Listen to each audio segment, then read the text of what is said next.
இந்த செஷனுக்கான learning objectives 1. Lend-Lease 1941-1945 USA உடைய Lend-Lease policy என்ன கடன் தரது என்ன வச்சிருந்தாங்க பாலிசியா USA அப்படின்றத பார்ப்போம்.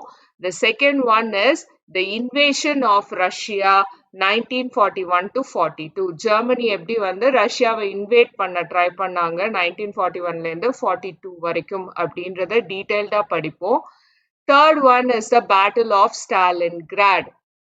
ரஷ்யாவுடைய அதிபரான ஸ்டாலின் ஜோசப் ஸ்டாலினோட பேரை கொண்ட ஒரு ப்ரொவின்ஸ் ஸ்டாலின்கிராட் சிட்டியையே எப்படி ஜெர்மனி ஆக்கிரமம் செய்ய போச்சு என்ன ஆச்சு கடைசியில அப்படின்றத டீடைல்டா டிஸ்கஸ் பண்ணுவோம். This is a very important battle in the German and Russian history. ஓகேங்களா? Fourth is the battle of El Alamein. எப்படி ஈஜிப்ட்ல இருக்கிற எல் அலமைன்ல Britain soldiers Britain and France சோல்ஜர்ஸ்க்கும் பிளஸ் அகெயின்ஸ்ட் இவங்க ரெண்டு பேரும் சேர்ந்து யாருக்கு அகெயின்ஸ்டா போரிட்டாங்க? Germany and Italy. அவங்களுக்கு அகெயின்ஸ்டா போரிட்டாங்க. எப்படி அவங்க வின் பண்ணாங்க? இந்த பேட்டில் ஆஃப் எல் அலமைன் எப்படி ஒரு பெரிய திருப்பு முனையா வேர்ல்ட் வார் 2ல அமைஞ்சுது. This paved way for the downfall of Italy. ஓகேவா? அது எப்படி நிகழ்ந்தது அப்படின்றத பார்ப்போம். Fifth one is the end of Hitler. ஹிட்லருடைய எண்ட் எப்படி வந்தது, அவர் கடைசியில எப்படி தோத்து போனாரு அப்படின்றதையும் இன் டீடைல்டா டிஸ்கஸ் பண்ணுவோம். Important events. Lend-Lease in 1941 to 45. Lend-Lease அப்படின்னா என்ன அப்படின்னா லெண்டிங்னா கடன் தரது, கரெக்டா? லீஸ்னா குத்தகைக்கு எடுக்கிறது. ஸோ கடன் குத்தகை ஒரு பொருட்களையோ இல்ல வெப்பன்ஸையோ யாரோ குத்தகைக்கு எடுக்கிறது தான் லெண்ட் லீஸ். யார் கொடுத்தாங்க அப்படின்னு பாத்தீங்கன்னா president Roosevelt realized US had to change its policy of isolation.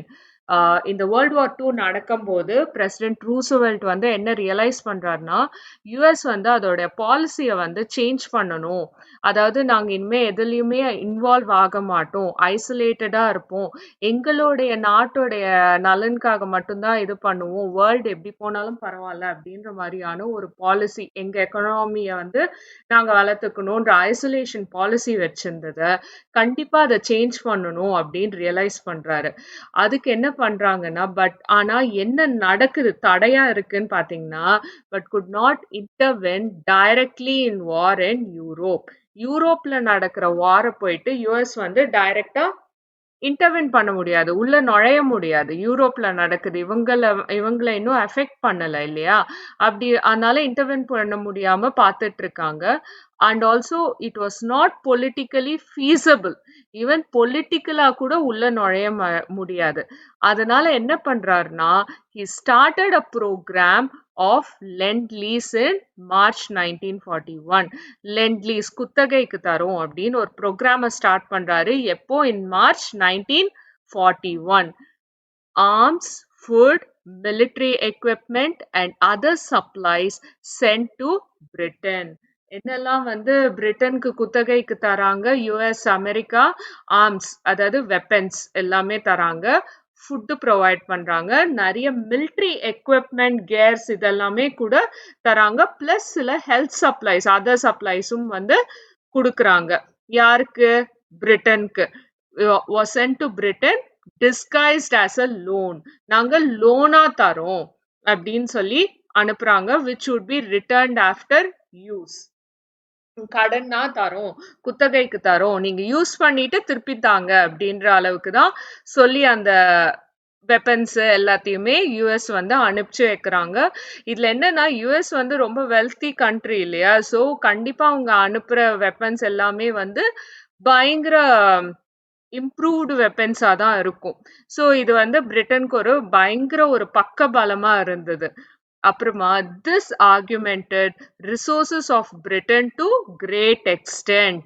So பிரிட்டனுக்கே ஆல்ரெடி நிறைய ரிசோர்சஸ் இருந்தது, அதுல இவங்க யுஎஸ் கொடுத்த ரிசோர்சஸோட சேர்ந்து நிறைய ரிசோர்சஸ் போக அவங்க நல்லா ஃபைட் பண்ணவும் முடிஞ்சுது. 1941 to 1945 total aid under Lend-Lease amounted to $46.5 billion. எவ்வளோ ஆச்சா? 1941 to 1945 இந்த 4 வருஷத்துல யுஎஸ் அமெரிக்கா வந்து பிரிட்டனுக்கு கொடுத்த அமௌண்ட் வந்து லோன் வந்து எவ்வளவுக்கு அமௌண்ட் ஆயிருக்கு? $46.5 million இவங்க கடன் கொடுத்திருக்காங்க. பை என்னெல்லாம் ஐட்டம்ஸா கொடுத்திருக்காங்க? Arms, food, military equipment and other supplies.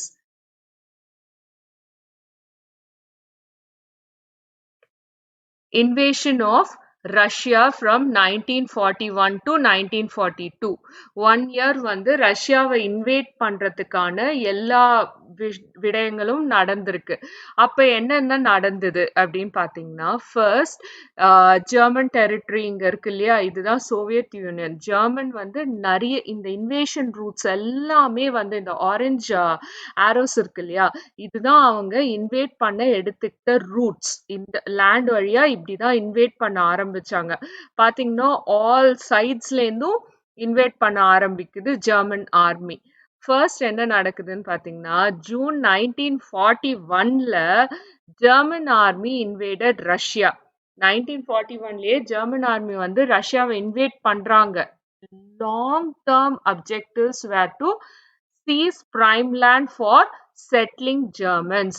Germans வந்து இவ்வளோ இதுவா உள்ள போறதுக்கு இன்வேட் பண்றதுக்கான முக்கிய காரணம் வந்து இந்த பிரைம் லேண்ட், சோவியத் யூனியனோடைய பிரைம் லேண்டை வந்து எப்படியாச்சும் அதோடைய துணை அரசுகள் மட்டும் இல்லாம லேண்ட்ஸ் மட்டும் இல்லாம மெயின்லேண்டையும் புடிச்சிடணும் எப்படியாச்சு. அப்படி புடிச்சோம்னா நிறைய ஜெர்மன்ஸ் நம்ம அங்க செட்டில் பண்ண வைக்கலாம் அப்படின்றதுதான் முக்கியமான நோக்கம் ஜெர்மனி வந்து ரஷ்யாவை நோக்கி படையெடுக்கிறதுக்கு. இன்னொரு பெரிய நோக்கம் என்னன்னு பாத்தீங்கன்னா, to destroy the communist regime. எங்க ரஷ்யால தான் ஸ்டாலினுக்கு கீழே ஒரு கம்யூனிஸ்ட் ரெஜிம் இருந்தது இல்லையா. ஃபர்ஸ்ட் வேர்ல்டு வார்க்கு அப்புறமா லெனின் இருந்தாரு, லெனினுக்கு அப்புறமா ஜோசப் ஸ்டாலின் இருந்தாரு. அந்த கம்யூனிஸ்ட் ரெஜிமை எப்படியாச்சும் டிஸ்ட்ராய் பண்ணிடணும் அப்படின்ற ஒரு குறிக்கோளும் இருந்தது. அதுக்கப்புறமா to exploit Russia's natural resources and especially oil. So long term objectives எல்லாம் என்னென்ன? ஃபர்ஸ்ட் பிரைம் லேண்ட் எப்படியாச்சும் கைப்பற்றிடணும். எதுக்காக? ஜெர்மன்ஸை செட்டில் பண்றதுக்காக. செகண்ட் என்னது? To destroy the communist region. Third தான் ரொம்ப முக்கியம், to exploit Russia's natural resources especially oil. So அந்த நேச்சுரல் ரிசோர்சஸ் எல்லாம் இயற்கை வளங்கள், அப்புறம் கனிம வளங்கள், ஆயில்ஸ், இதெல்லாமே வந்து ஜெர்மன் கையில போயிடுச்சுன்னா அவங்க அதை எடுத்து மற்ற நாடுகளுக்கு வித்து பயங்கர பவர்ஃபுல்லா ஆயிடுவாங்க இல்லையா, எக்கனாமிக்கலி ரிச்சாவும் ஆயிடுவாங்க. ஸோ இதுதான் ஜெர்மன் ஆர்மியோட லாங் டேர்ம் அப்ஜெக்டிவ்ஸா இருந்தது. எதுக்கு? ரஷ்யாவை கைப்பற்றதுக்காக. German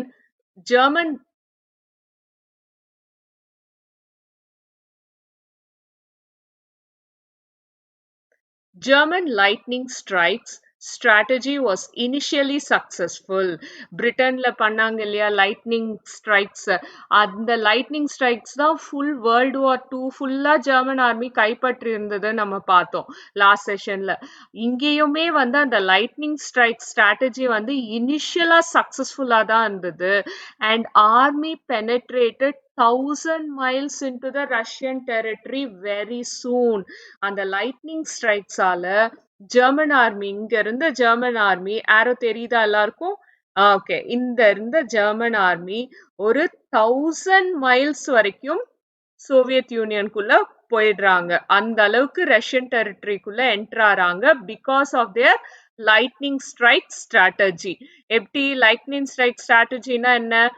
ஃபர்ஸ்ட் ஏரோப்ளேன்ஸ் அனுப்பிச்சு, பாம்பர்ஸ் அனுப்பிச்சு, அன்எக்ஸ்பெக்ட் டைம்ல ஃபுல்லா பாம்ப் பண்ணிட்டு, அதுக்கப்புறமா ஆர்மி அங்க டிஸ்ட்ராக்ட் ஆயிருக்கும் போது ஆர்மி லேண்ட் வழியா போய் பெனட்ரேட் ஆயிட்டு, அதுக்கப்புறமா அந்த லேண்ட் ஃபுல்லா சீஸ் பண்ணிடுறது, என்சர்க்கிள் பண்ணி. கரெக்டா? அந்த ஸ்ட்ராட்டஜி வந்து எவ்வளோ மைல்ஸ் வரைக்கும் பெனட்ரேட் பண்ணாங்க German army? Yes, it is 1000 miles. அதுக்கப்புறமா என்ன ஆகுதுன்னா, German army then marched on Moscow.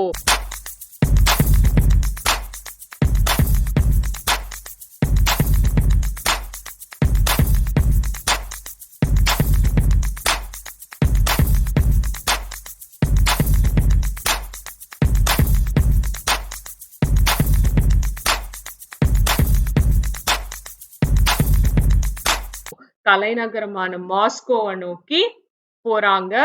Almost கைப்பற்ற அளவு போறாங்க. ஆனா என்ன ஆகுது? அங்க தோத்து போறாங்க. எப்படின்னா the resistance by the Soviet army.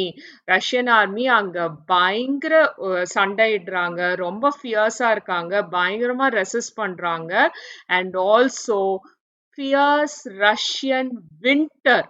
இவங்க ஜெர்மன் ஆர்மி வந்து ரஷ்யன் வின்டர் அந்த ஆல்மோஸ்ட் நார்த் போல் கிட்ட இருக்கும் இல்லையா ரஷ்யா, நம்ம மேப்ல பார்த்தோம்னா அங்க பயங்கர கோல்டா இருக்கும். அந்த கோல்டு வெதர் கண்டிஷன்ஸ் ஒரு பொருட்டா எடுத்துக்காம ஜெர்மன் ஆர்மி நகர்ந்ததாலதான் அந்த வின்டரே வந்து இவங்க ப்ரிப்பேர்டா இல்ல. ஜெர்மன் ஆர்மி அந்த வின்டருக்கு அவங்களுக்கு எப்படி அதை வந்து இது ஹேண்டில் பண்ணணும்னு சுத்தமா தெரியல.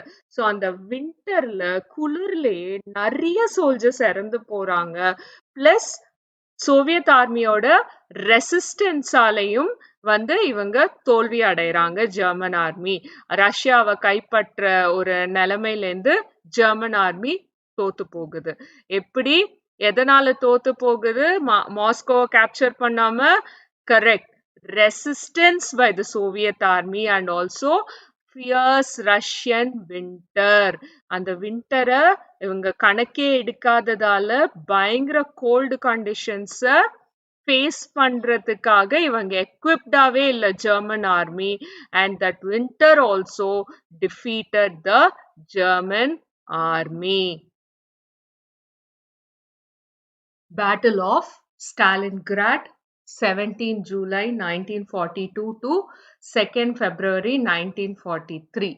கிட்டத்தட்ட 5 மாசம் பிளஸ் இன்னொரு 2 மாசம் 7 மாசம் நடந்திருக்கு ஒரு போர். எங்க நடந்திருக்குன்னா ஸ்டாலின்கிராட் அப்படின்ற இடம். இந்த இடத்தோடைய பெரிய ஒரு விஷயம் என்ன அப்படின்னா, அப்போ இருந்த ரஷ்ய அதிபரான ஜோசப் ஸ்டாலினோடைய பெயர் கொண்ட நகரம் இது. இந்த போர்ட் ஓகே ப்ராவின்சஸ் ஓகேவா, அந்த ப்ராவின்ஸ் பேர் என்னது? ஸ்டாலின்கிராட். இந்த இடத்துல தான் ஒரு பெரிய போர் நடந்திருக்கு ஜெர்மனிக்கும் ரஷ்யாக்கும். என்ன நடந்திருக்குன்னு பாத்தீங்கன்னா, ஆகஸ்ட் 1942ல ஜெர்மன்ஸ் அட்டாக்ட் ஸ்டாலின்கிராட். அதான் 1000 கிலோமீட்டர்ஸ் உள்ள 1000 மைல்ஸ் உள்ள வந்துட்டாங்க இல்லையா ஜெர்மன்ஸ். இப்போ இன்னும் உள்ள போகும்போது ஃபர்ஸ்ட் ஸ்டாலின்கிராட அட்டாக் பண்றாங்க. stretching about 30 miles, அதாவது 50 கிலோமீட்டர்ஸ் 50 கிலோமீட்டர் பரப்பளவுள்ள ஸ்டாலின்கிராட வந்து அட்டாக் பண்றாங்க. along banks of Volga river, Stalingrad was a large industrial city producing armaments and tractors.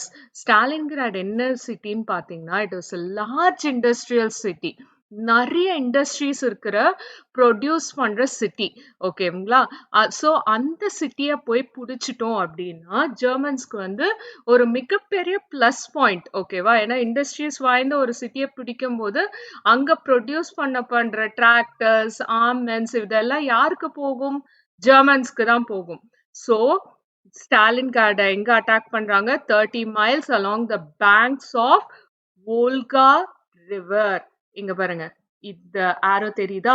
இதுதான் வோல்கா ரிவர், இது Russia and this is Germany. Germany attack பண்ணிட்டே வருது. Okay, இங்கதான் Stalingrad இருக்கு. இந்த பரப்பளவு ஃபுல்லா வந்து அட்டாக் பண்றாங்க ஜெர்மன் ஆர்மி. ஸோ இதுதான் வந்து big industrial city which produces என்னது? Armaments and tractors. Capturing city would cut Soviet transport links with southern Russia. இந்த போர்ட்டை வந்து கைப்பற்றிட்டாங்க இந்த ப்ராவின்ஸ் ஸ்டாலின்கிராட் அப்படின்னா நார்த் ரஷ்யாவையும் சவுத் ரஷ்யாவையும் வந்து இணைக்கிற இந்த போர்ட்டை வந்து கட் பண்ண மாதிரி ஆயிடும். பிளஸ் நார்த் ரஷ்யாலேருந்து கீழே இருக்கிற ரஷ்யாவுக்கு ஐட்டம்ஸ் ஏதாச்சும் போகணும், ஹெல்ப் போகணும்னா ஸ்டாலின்கிராட் வழியா தான் போகணும். அது வந்து ரொம்ப கஷ்டமாயிடும். ஸோ இதுதான் ஜெர்மனோடைய strategic பிளானா இருந்தது. So capturing city would cut Soviet transport links with southern Russia, and Stalingrad enable invading Germans to access oil fields of Caucasus. Caucasus Stalingrad பக்கத்துல இருந்த காக்கசஸ் ஃபீல்ட்ஸ்லேருந்து நிறைய ஆயில் ஃபீல்ட்ஸ், ஓகேவா, அது எல்லாத்தையும் கைப்பற்ற கூடிய ஒரு இடமா எது இருந்தது? ஸ்டாலின்கிராட் இருந்தது. அதனால்தான் ஸ்டாலின்கிராட வந்து கைப்பற்றணும் அப்படின்ற ரொம்ப ஒரு முனைவோடு ஜெர்மன் ஆர்மி நகர்ந்து வருது. சீசிங் சிட்டி, இந்த ஸ்டாலின்கிராட வந்து சீஸ் பண்றதுக்கு இன்னொரு முக்கியமான காரணம், this city is with the name of Soviet leader Stalin. Stalin நான் சொன்னேன் இல்லையா, ஜோசப் ஸ்டாலின், அவருடைய பேர் கொண்ட இந்த சிட்டியா இருந்தது. ஸோ அவர் பேர் கொண்ட இந்த சிட்டியை கைப்பற்றிட்டோம்னா என்ன ஆகும்னு பாத்தீங்கன்னா, would serve great personal and propaganda victory for Hitler. என்ன ஆகுது? இது ஒரு பர்சனல் அண்ட் ப்ரொபகாண்டா விக்டரியா மாறும் ஹிட்லருக்கு. என்னன்னு சொல்லுவாரு? ஸ்டாலின் பேர் கொண்ட பெரிய இண்டஸ்ட்ரியல் சிட்டியையே நாங்க ஜெர்மன்ஸ் கைப்பற்றிட்டோம் போது அத பாக்குற மத்த நாடுகள், மத்த தலைவர்கள் எல்லாம் பயம் கொள்வார்கள் இல்லையா? அதனால இது வந்து ஒரு ஸ்ட்ராட்டஜிக் பர்சனல் அண்ட் ப்ரொபகாண்டா விக்டரியா வந்து ஹிட்லர் பார்த்தாரு பை சீசிங் த ஸ்டாலின்கிராட்.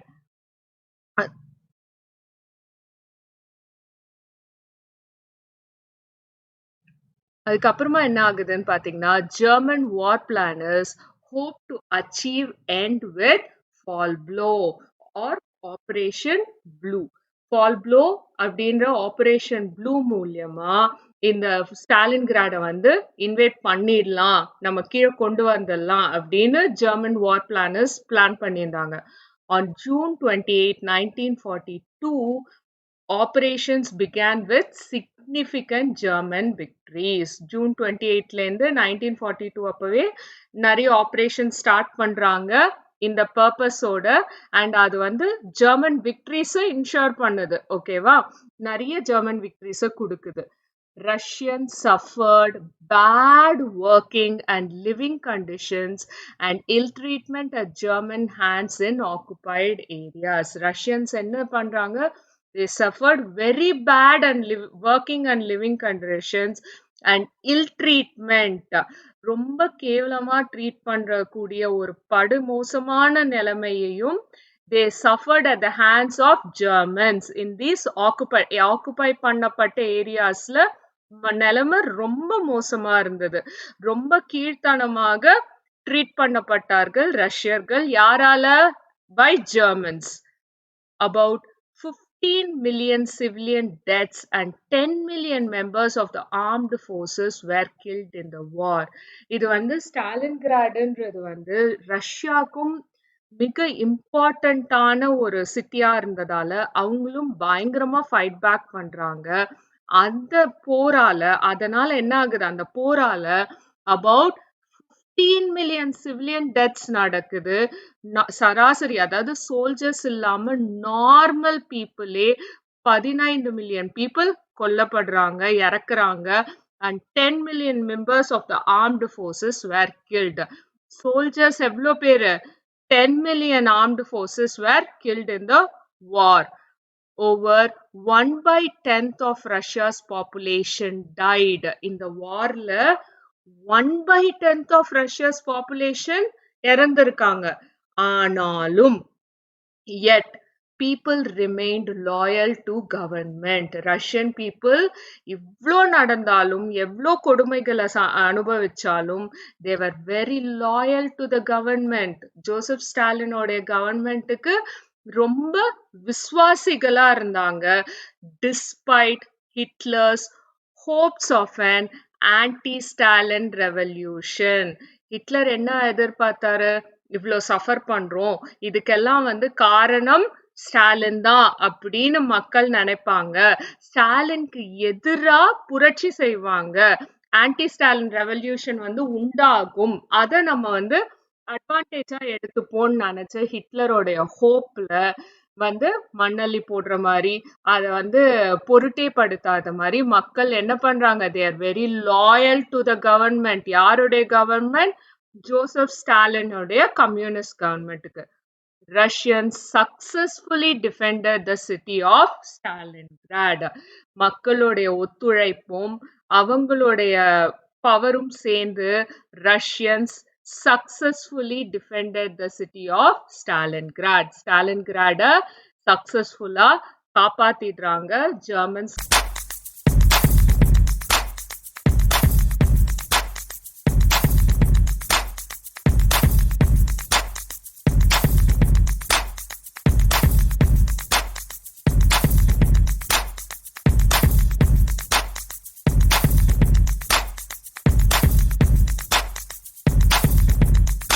கிட்டலேந்து யாரு Russians with the help of people's loyalty to the government.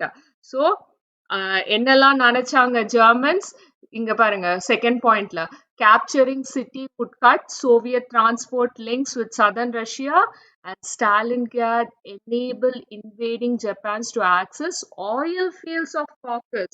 இந்த மாதிரி எல்லாம் வந்து ஒரு objective நோக்கோட வந்தாலும் Russians successfully defended the city of Stalingrad.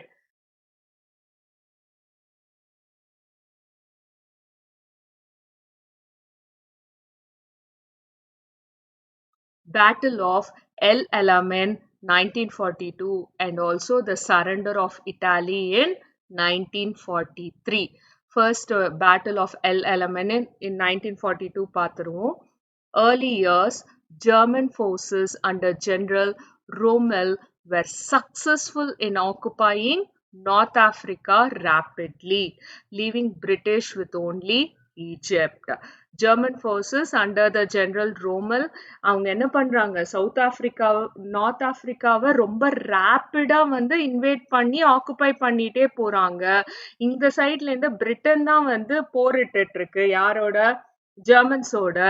At last என்ன ஆகுது ஈஜிப்ட் மட்டும்தான் பிரிட்டன் கையில இருக்கு பிரிட்டிஷர்கள் கையில இருக்கு. மிச்சபடி நிறைய இடங்களை வந்து ஜெர்மன்ஸ் ஆக்குபை பண்ணிட்டே வந்துட்டாங்க. Early yearsல Allied forces under General Montgomery counter-attacked and defeated German and Italian forces at El Alamein in North Africa. North ஆப்பிரிக்கால ஈஜிப்ட்ல இருக்கிற இந்த எல் அலமைன் அப்படின்ற இடத்துலதான் ஒரு பெரிய போர் நடந்திருக்கு. அந்த போர்ல அலைடு ஃபோர்ஸஸ் யாரெல்லாம் பிரிட்டிஷர்ஸ் ரஷ்யர்ஸ் அண்ட் யுஎஸ் அமெரிக்கன்ஸ் இல்லையா அவங்க எல்லாம் சேர்ந்து அண்டர் யாரோடைய கண்ட்ரோல்ல அண்டர் ஜெனரல் மான்காமரியோட கண்ட்ரோல்ல they counter attacked and defeated German and Italian forces at the El Alamein in North Africa. German army was chased across desert out of North Africa. என்ன ஆகுது German army was chased அப்படியே துரத்தி அடிக்கப்படுறாங்க across the desert out of North Africa. It provided base for the Allied forces to invade Italy. இதுதான் பெரிய base வந்து provide பண்ணிருக்கு யாருக்கு British and Russian allied ஃபோர்ஸஸ்க்கு டு இன்வேட் இட்டாலி. ஈஸியா இட்டாலியை இன்வேட் பண்றதுக்கு இந்த பேட்டில் ஆஃப் எல் அலமைன் தான் வந்து ஒரு பேஸையே ப்ரொவைட் பண்ணியிருக்காங்க. அந்த சக்சஸ் தான் வந்து இட்டாலியை இன்வேட் பண்ணதுக்கு தூண்டவும் சக்சஸ்ஃபுல்லாகவும் இருந்திருக்கு. Mussolini was thrown out. New governor of Italy surrendered to allies in 1943. Mussolini என்ன ஆறாரு he's been thrown out and the new governor of Italy surrendered to allies. New கவர்னரையும் கவர்மெண்ட்டையும் ஃபார்ம் பண்றாங்க. அந்த நியூ கவர்மெண்ட் வந்து இட்டாலிய சரண்டர் பண்ணிடுறாங்க to allies in 1943 that we do not want to have a war அப்படின்னு சொல்லிட்டு. Germans set Mussolini up in a puppet regime in north. Germans அப்ப என்ன பண்றாங்க முசோலினிய கூப்பிட்டு ஒரு பப்பெட் ரிஜிம் மாதிரி நார்த் சைட் ஆஃப் த இட்டாலியில நிக்க வைக்கிறாங்க Germans. Mussolini was killed in April 1945 by Italian partisans. அப்போ இருந்த இட்டாலியன்ஸோட முசோலினிக்கு அகெயின்ஸ்டா இருந்திருப்பாங்க இல்லையா இட்டாலியன் நேஷனல்ஸ் பார்ட்டிசன்ஸ் அவங்க வந்து என்ன பண்றாங்க they kill Mussolini in April 1945. Mussolini இறந்துடுறாரு.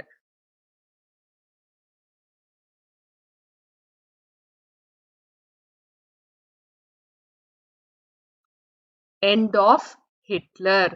ஹிட்லருடைய கடைசி தருணங்கள்.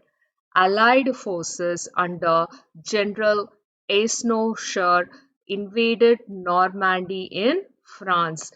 Allied forces என்ன பண்றாங்க? They invade ஐசனோவரோட ஜெனரல் ஐசனோவர் கீழே இருக்கிற அலைட் ஃபோர்ஸஸ் எல்லாம் போயிட்டு they invade Normandy in France. பிரான்ஸ்ல இருக்கிற என்ன கண்ட்ரி இன்வைட் பண்றாங்க? நார்மாண்டியை இன்வைட் பண்றாங்க. German army forced back, but they fought back and war continued for nearly another year and ended in May 1945. German army வந்து they were forced back. அவங்களால fight பண்ண முடியல அந்த நார்மாண்டி பிரான்ஸ் கிட்ட, and they were forced back, retreat பண்றாங்க. ஆனாலும் they fought the war back and forth and continue. எப்படியோ கொஞ்சம் அங்கங்க ஃபைட் பண்ணணும்னு சொல்லிட்டு ஃபைட் பண்ணி another year, இன்னும் ஒரு இயருக்கு ஃபைட் பண்றாங்க. and it ended in May 1945. Hitler committed suicide in April 1945. April 1945ல Hitler commits suicide because எல்லா பக்கமும் ஜெர்மன்ஸ்க்கு டிஃபீட் தான் இல்லையா? Russia defeated them. அதுக்கப்புறமா எல்எல்எம்என்ல வந்து பிரிட்டன் துரத்தி அடிக்கப்படுறாங்க. And Italy surrendered, Mussolini died. அதுக்கப்புறமா பிரான்ஸ்லயும் ஜெர்மன் ஆர்மி கெட்ஸ் lost இல்லையா? ஸோ அதனால Hitler committed suicide in April 1945. From 1944, Russian army attacked Germany from east and captured much of Eastern Europe and Poland. From 1944ல இருந்து என்ன ஆகுது? Russian army attacked Germany from east. Russian army வந்து ஈஸ்ட்ல இருந்து attack பண்றாங்க and captured much of eastern Europe and Poland. Eastern Europe and Poland எல்லாமே Russian army கைப்பற்றிடுறாங்க. இங்க பாருங்க, இந்த மேப்ல பாருங்க, இங்கதான் போலாண்ட் இருக்கு, சோவியத் யூனியன். ஓகேவா? இது ஃபுல்லா கைப்பற்றிட்டே வராங்க. மோஸ்ட் ஆஃப் த ஜெர்மனி வந்து இந்த ஈஸ்டர்ன் சைடு எல்லாமே சோவியத் யூனியனுக்கு கீழே போயிடுது. பெர்லின் சைடெல்லாம் இங்க இருக்கு இல்லையா, இதெல்லாம் அமெரிக்கன் சோல்ஜர்ஸ் வந்து ஆக்குபை பண்ணிடுறாங்க. அண்ட் இந்த சைடெல்லாம் பிரெஞ்சு அண்ட் பிரிட்டிஷ் இருந்துடுறாங்க. அப்படிதான் பிரிக்கப்படுது. In 1945, they occupied parts of Berlin, Germany, divided into two sections after war.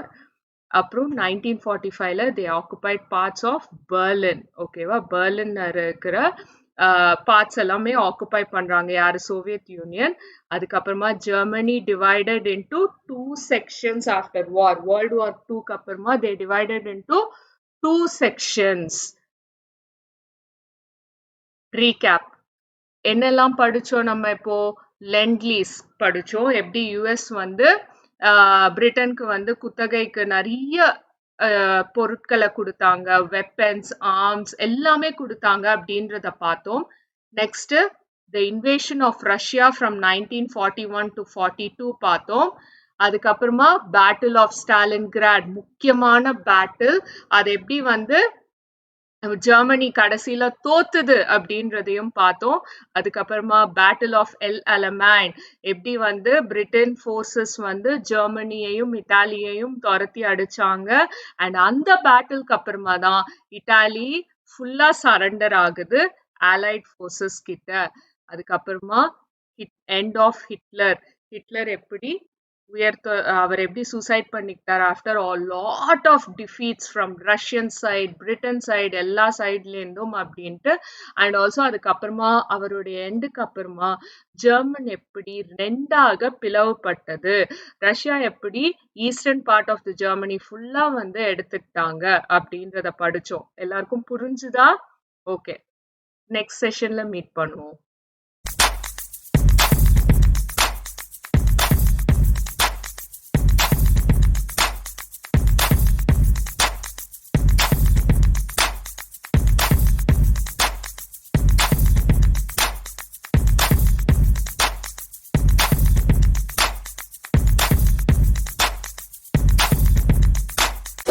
Wow! எல்லாம் நல்லா இருக்குங்க. ஆனா எப்படிங்க வாங்குறது நான் இத? அப்படின்னு கேட்குறீங்களா? ரொம்ப ஈஸிங்க. www.edu.kaikoru.com இல்ல வெப் சர்ச்ல போயிட்டு கைகோர் எஜுகேஷன் அப்படின்னாலும் எங்க வெப்சைட் வந்துரும். அதுல ஈஸியா நீங்க பே பண்ணி வாங்கிக்கலாம். அது மட்டும் இல்லைங்க, அமேசான்லயும் இருக்கும்.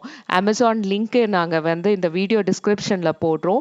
அமேசான்ல போயிட்டு சமச்சீர் கல்வி கைகோர் எஜுகேஷன்னு டைப் பண்ணாலும் எங்களோட ப்ராடக்ட் வந்துரும். லோயஸ்ட் ப்ரைஸ்ல ரொம்ப ஈஸியா கத்துக்க கைகோர் எஜுகேஷன்.